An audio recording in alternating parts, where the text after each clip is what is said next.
Welcome back to another episode of Broke Up, Not Broke In. I'm your host, Jamie Lima, and founder of Allegiant Divorce Solutions and Secure Split. Today's guest is Bob Martin, an author, former mob lawyer, professor of wellness, certified meditation teacher, and someone whose life story is just as jaw-dropping as it is inspiring. Bob went from navigating the high-stakes legal world of Miami's cocaine cowboy era to becoming the mindfulness coordinator at Elon University. Along the way, he survived a painful divorce, battled addiction, and rebuilt his own life from the inside out. With a JD, MSW, and multiple meditation certifications, Bob now brings mindfulness and emotional mastery to at-risk youth, Fortune 500 leaders, and today to all of us. We're going to talk about how to use mindfulness not just for survival, but as a discipline to rebuild your finances, your relationships, and your identity after loss. So buckle up, grab a cup of coffee or your beverage of choice. Let's once again get you both personally and financially empowered.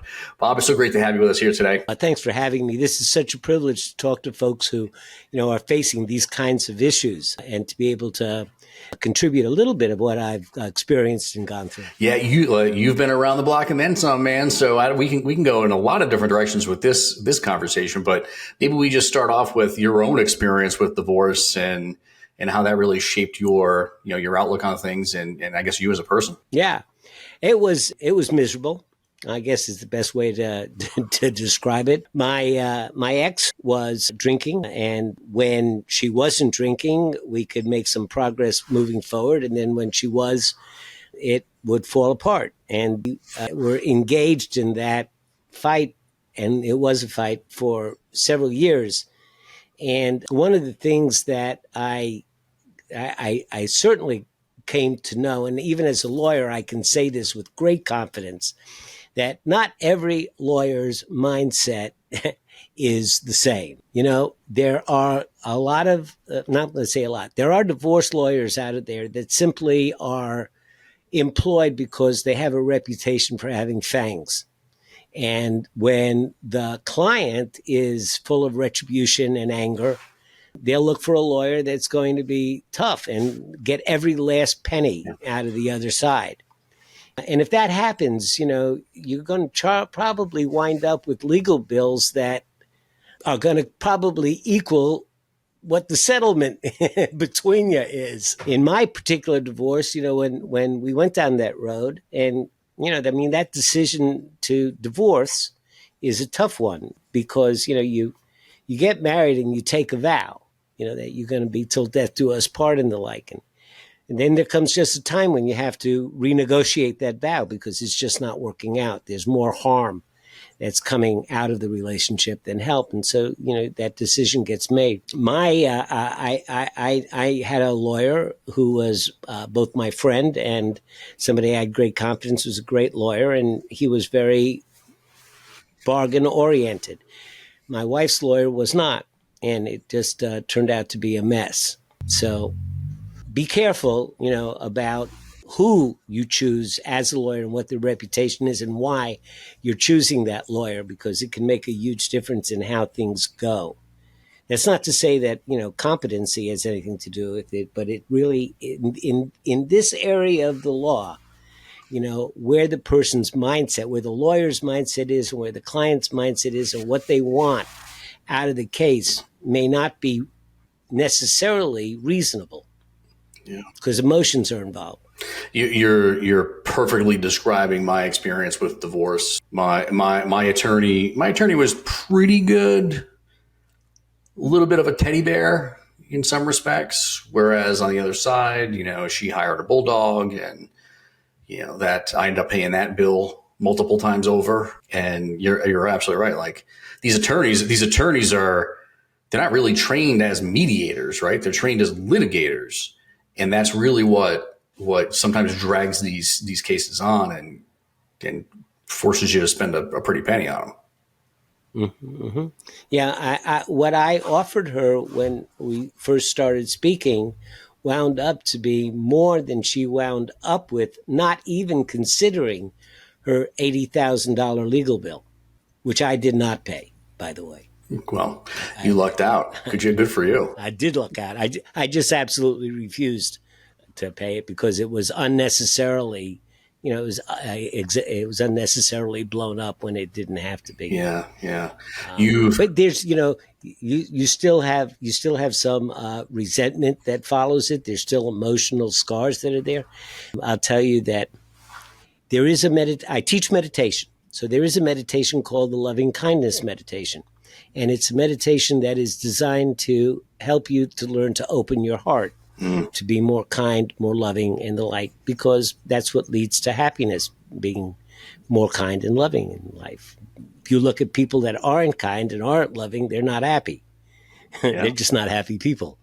So the way that it works is you start by offering blessings to somebody who you care for, and then to a neutral, maybe to yourself. And you work out with more and more difficult people so trying to open your hearts up to people that, are difficult. And even today now, it's been 25 years since the divorce. My ex is still at the end of that line. So, even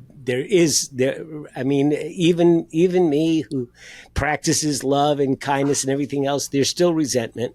Yeah. Then goes on, and your relationship goes on. And my kids, she is their mother, and their relationship with her, affects me. And so it's not like it's over and it's gone. Well, if you don't have kids, maybe it is. But if you have kids. Yeah. Kids is a huge aspect of divorce, and how we deal with our what our relationships are like with the kids during divorce, and what their experience is like, and so on and so forth. So, like, I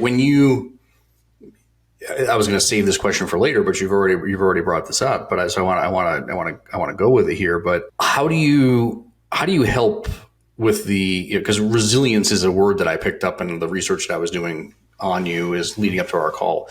And it's a word that comes up in a lot of these conversations, the resilience, and like one foot in the front of another. You just got to get through it. How does resilience play into mindfulness and how you can model behaviors for your kids? Well, one of the best ways to describe mindfulness is by saying what it's not, and what it's not is mindlessness. So, if you are being mindless about your reactions with your kids and your responses to what they're doing and what you say, and you're just doing them on impulse without thinking about, the effect that they're having on other people, without any empathy, without any compassion, without any kindness, and you're just reacting, then it's not going to be a very good model for your kids. Yeah. So what mindfulness teaches is, the misconception about mindfulness is that it's something about finding peace and tranquility and calmness and emptying your mind and having like white noise inside your brain and just being able to breathe and, be at ease. And it's nothing like that. That is not what mindfulness is about. It's about this. In life, you will experience a lot of pain. You will get cut. You'll break your knee. You'll have to have a hip operation. Your heart will be broken. Your spirit will be broken. All of these are pains. They're pains, and they're going to come to you, and it's part of life. And there's no real way to suppress any of that.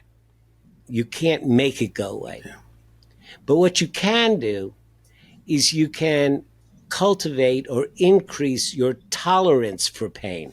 The easiest example is one person might get a little scratch on their arm, and they're all worried about getting an infection, and they're running to get the antibiotic, and they're going, wow, and I can't do anything, and oh, my arm. And they just have no tolerance for the pain or the worry about the consequences. There's just no tolerance there. Somebody else might get the same scratch and slap a little iodine on and go about their business. Yeah. It's not that the pain is any different or that the wound is any different. It's that their tolerance or their approach to the wound is different. And what mindfulness teaches us is it teaches us to develop tolerance to discomfort. And the best way that I could describe it is, the main instruction is to form an intention to put your attention on something like a candle or your breath. And then your mind, let me back up a second. Have you ever had the experience of listening to somebody and then noticing that you're not listening? Yes. right? Reading a book and then realize that you read every single word of the last 3 pages and none of it stuck. Well, we do it when we're driving, right? Sometimes we're driving and we're like, how the hell did I get here? Hell did I get here? Okay. So when you're not listening to this person, all of a sudden something like a little alarm goes off in your brain and it goes like, psst, hey, you're not listening, right? And then it's usually followed by a whole stream of judgments like, I should have been listening, and what am I going to do now? And meanwhile, you're still not listening. And then after a while, it kind of quiets down, and then you just start listening again. You begin again, right? Yeah. Now, that's what the main practice of meditation is. You say you're going to put your attention on the candle, your mind wanders away, your mind goes, psst, hey, you're not paying attention to the candle. When that occurs, you get what it feels like to wake up from the default mind blah, blah, blah. Your mind's going blah, blah, blah. I should have done this. I got to talk to that guy and da-da-da-da, thinking about a million things. And then all of a sudden you wake up. You go, oh, I'm not paying attention to the candle. Now, most people would kind of give up at that point. They say, oh, I screwed up. I'm not doing it right. And, this isn't for me. But in meditation, what we say is, no, go back and begin again and put your attention back on the candle and begin again. And then your mind wanders and you notice it and you come back and you begin again. And then your mind wanders and you come back and you begin again. Every time you do that, neuropsychologically, you're creating a neural pathway that says, I can begin again. I can start over. I can get up. It's the same exact neural pathway that gets you back up on the saddle when a horse throws you off. Yeah. Okay. So what you're practicing is developing a habit of persistence, of tolerating discomfort. And that makes you stronger. And it's not that you develop quietness, but it's out of the mental strength that you develop that your life is more calm because you can tolerate the pain that's there better. And that's what gives you the resilience. That resilience means getting back up after you've been knocked down. And you build that resilience through the discipline, right? I mean, it's all about the discipline of just sticking with it and staying because I do this too. I meditate. I meditate myself. And I feel like it's always, they say like the practice of meditation, because it really is, you have to practice at it because as we're talking about this, I realize like I haven't meditated in weeks at this point because other things come up and then I'm like whatever. Right. And I'm like, wow, I really suck at meditation because like I haven't done it in weeks, but it's really just about sticking with it and trying to stay focused on it, and really, because it is so beneficial. Yeah. Thoughts on that? And when you notice that you haven't done it for weeks, you go back and begin again. Yeah. You let the judgments go. You say, okay, well, the best thing I can do is just go back and begin again. And you might flake off again for another couple of weeks and you go back and begin again. And every time you do that, you're teaching yourself that you have the capacity to come back. Yeah. And it's like Rocky said in Rocky IV. It ain't about how many times you get knocked down. It's about whether you get back up. Yep. You've lived like 1,000 lives, it seems like, with like the experience you have as an attorney and the Miami situation. You've been all over the place. What was that personal? Like, was there a light bulb moment, or was it a series of moments, or like what was that like personal moment in time where you're like, I need to now it has to be all about mindfulness? Was it the divorce, or was it a combination of all those things? No, the divorce didn't come till way later. Okay. The divorce came about because I had already made that pivot, and the woman that I was married to I wasn't the man she married. Neither was, I wasn't the man that she married, and she didn't want the guy that I was. She wanted the guy that I had been. Yeah.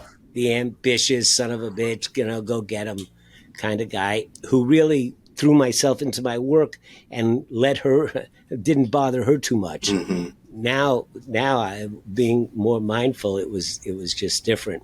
The point came, just like it does for so many folks, when I was hitting bottom in Miami. I had mob clients.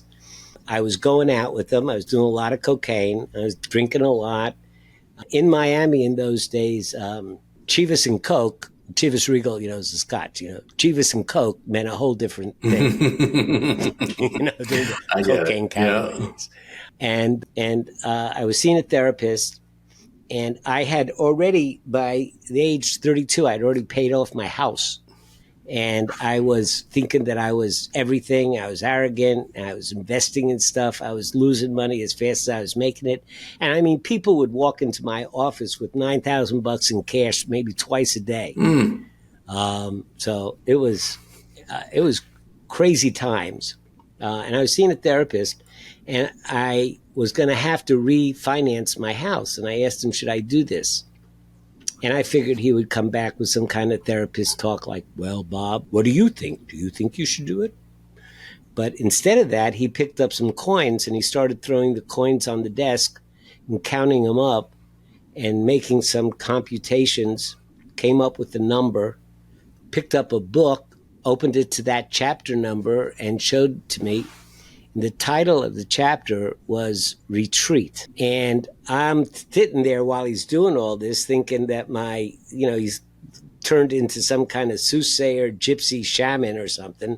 It got pissed off, cursed him out, stomped out of there. But it was like that word, it was like stamped on my forehead. And so I started just coming back from some of the excessive behaviors. Mm-hmm. And finally, I went back to him and I said, what was it that you did?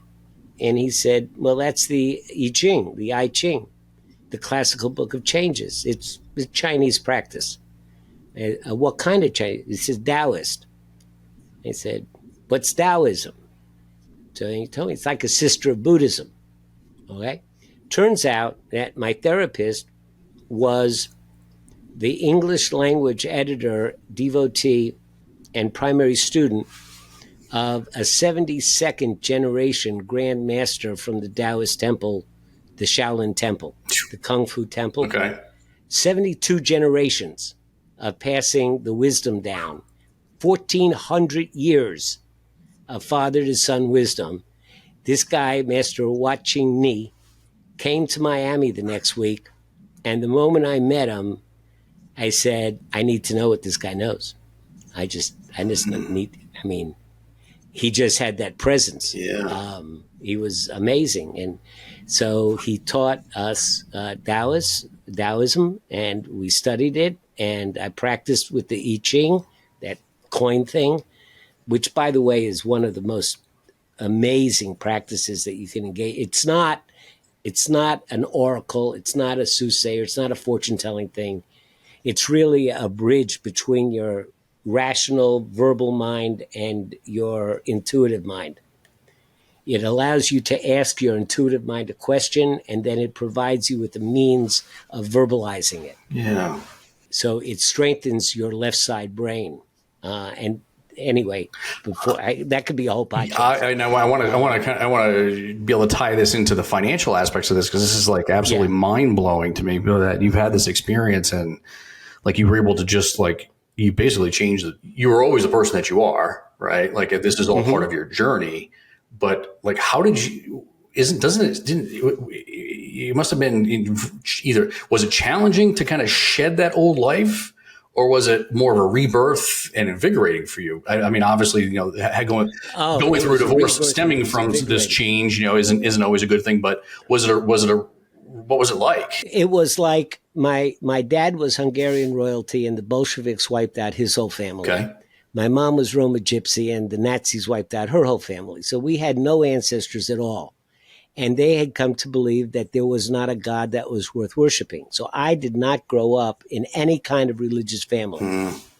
The only thing that I had to give me a guide of how to live life was the fact that my father was a virtuous and meticulous man, thankfully. So when I was introduced to Master Ni, and Taoism is not a God-based philosophy. It's basically yin yang, and energy based. There is energy in the universe, and it has certain characteristics, and If you understand those characteristics, they comprise the flow. And if you want to go with the flow, you need to understand the flow. And that's what Taoism is. It helps you to understand what's going on in the energetic environment. I don't mean like woo-wee energy, like the energy that you and I might feel talking to each other right now. Yeah. It's an evocative energy. It evokes thoughts from both of us. Other times you're engaged with somebody and it's a suppressive energy. You can't think of anything to say. Sometimes people want to listen to you. If you're swimming into shore, sometimes the tide is going with you and sometimes it's against you. These are all the energies in the environment around you. And the best thing that you can do is learn how to align yourself with the energy so you live effectively and efficiently. So that's what Taoism teaches. And what was exciting about it, just to answer your question, was I had spent my entire life trying to figure out by experiment how to do this and what works and what doesn't work. And I had hobbled together a basic idea. But when they handed me the Tao Te Ching, I looked at it and said, damn, this is an operating manual for living. And for the first time in my life, I was given a wisdom that, had survived for 4,000 years that made a great deal of sense and was based on just doing the right thing. And I just took to it and I was grateful for it. And I just wanted to eat it up and know everything about it. Amazing. So, yeah. How do we take this information and when we're in the throes of a divorce, because I'm thinking like how I could have been much better at being more mindful when I was going through this experience myself, right? You're dealing with uncertainty and fear and financial stress and strain and the dealing with attorneys and the legal aspects and everything. Like you're in the center of this tornado. So for those people that are listening right now, and whether it's on the financial side of things, whether it's on the emotional side of things, doesn't really make a difference how you answer this. But how do you remain mindful when, I'll just say it, like the shit is spiraling out of control, and everything's falling apart around you? Right. Well, have a mentor, who you trust. Take my course in meditation, which I'd be a little self-promoting, but it's a great course. And I've worked with a lot of folks that are in the middle of these things. That's not a problem. But save that. There's two things that I would say if your audience takes away these two things, it will help.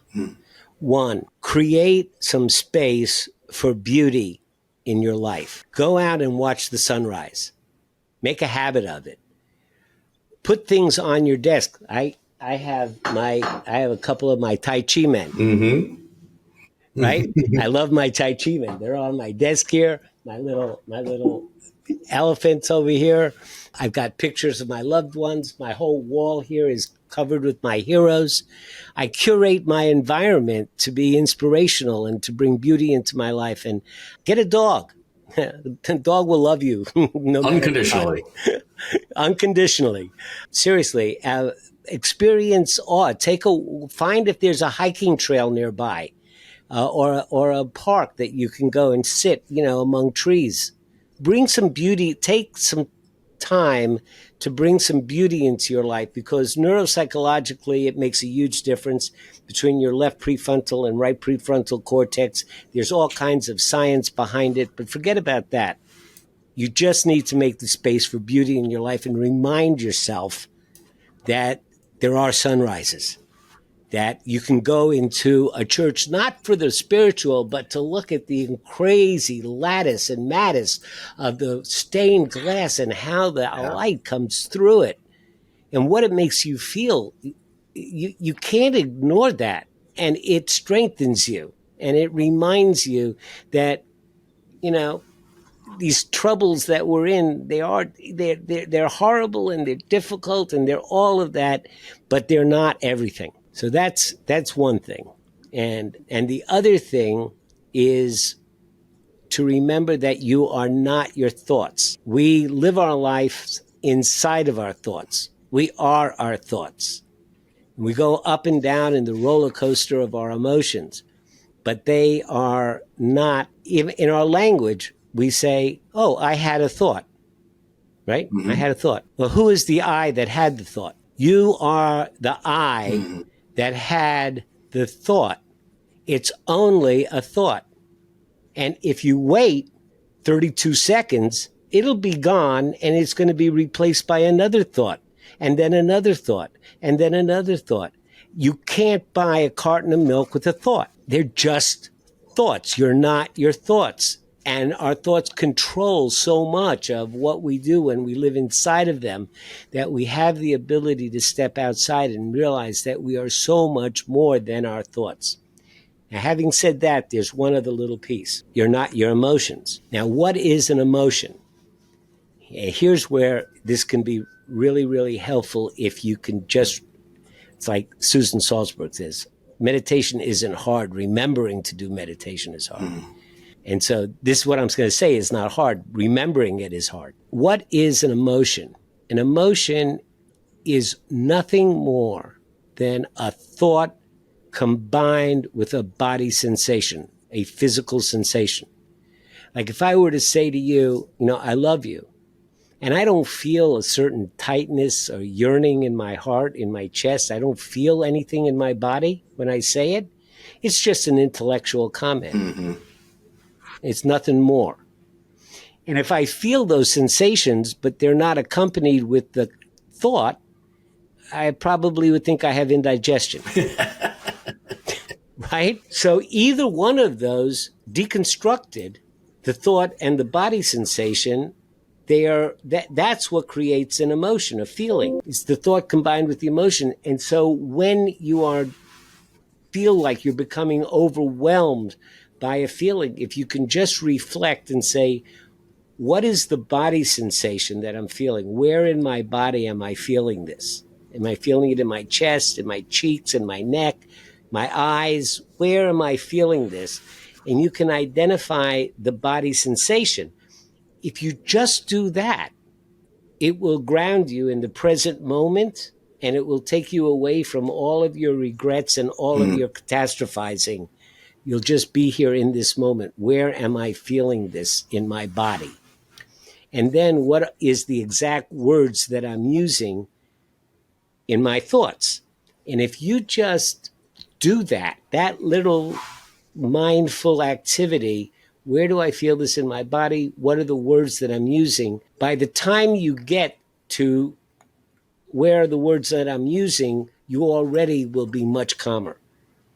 Because again, your fear and your anxiety is being caused by something you regret from the past or something you fear from the future. Yeah. But generally, there's nothing in our present moment that's threatening us that we need to be anxious about.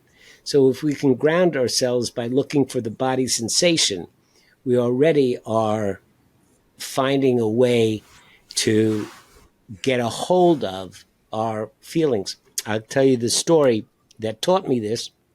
I'm at a retreat and we're sitting on the mat. We sit 20 minutes, walk 20 minutes, sit 20 minutes, walk 20 minutes, eat lunch silently, a silent retreat, for 4 days. And I'm sitting on the mat, and all of a sudden it just comes to me that this is the cure for the whole world, and meditation's going to fix everything. And we can't spend any more time sitting on this mat. We got to get out there and teach everybody meditation, because once we do that, the world will be at peace and everything will be great. And I just couldn't hold my excitement. So I got up from the mat and I went to where the teachers were holed up in their room, and I knocked on the door, and the teacher comes out. Yes, Bob. Said, meditation, this is it, man. We got to do something. We got to get out there and teach everybody. We got, I'm going on. And she goes, okay. So you're having some thoughts. And I go, yes. I'm having lots of thoughts. And she goes, and you're having some body sensations. I go, yes, I'm having body sensations. She goes, so you're having thoughts and you're having body sensations. And I go, oh, yeah, I'm having thoughts and I'm having body sensations. I say, yeah. So I go, back on the cushion? She goes, yeah.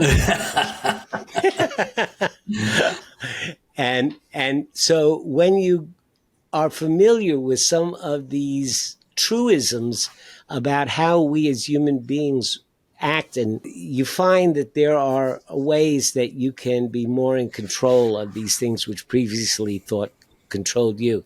Because the truth of the matter is that we are an animal that evolved for very primitive circumstances, and we are not adapted to the modern world. And so things about how our brain and our body and our fight flight reflex and our rest and digest reflex and our sense of connection and the like were all designed to bring us together as tribes because of survival and to scan for danger and stuff that worked really well in the jungle but doesn't work that well in the modern system. So we have to take some action intentionally to rebalance ourselves because we're not designed for this environment. Yeah. So we have to intentionally redesign ourselves. Yeah, it's all about intention, and I think it's a beautiful place to leave us. I mean, I wish we could talk about this all day long because I'm so passionate about. I don't do a good. I still need to practice more of it, right, and get better at it. But I'm a firm believer in meditation and the self-help stuff and Eastern medicine versus Western medicine a lot of times. Yeah, and you need a coach. Yeah, I started and it was fits and starts for years until I got a coach. And then all of a sudden it was off to the races. Yeah.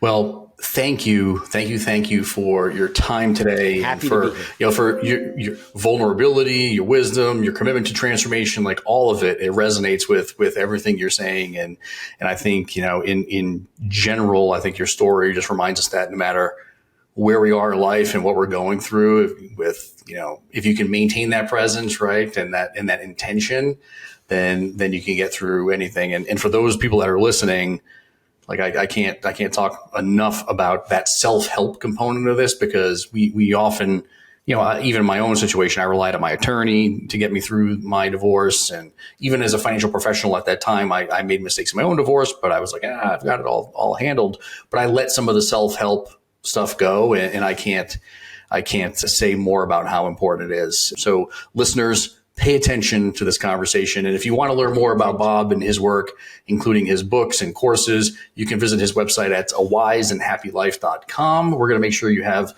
a link to that in the show notes, just in case you're driving and not in a place to jot that down. So we'll make sure you have access to his website if you want to book a call and get the coaching that a lot of us need in this space. And there's some free stuff. Oh, amazing. Free stuff. Good. Yeah, check out the website. Free downloadable book about meditation and over 300 self-evaluation and instructional pamphlets. Wow. Okay. Well, there's a ton of resources on the website. I don't know if I'm sure I saw some of them when I was doing some research on you, but not the 300. So go check out the website. And if you're in the middle of a divorce and need any support navigating the financial side of things, you can visit us at allegiantds.com. And we're here to help you rebuild your life from a financial perspective and do so with some peace and practicality.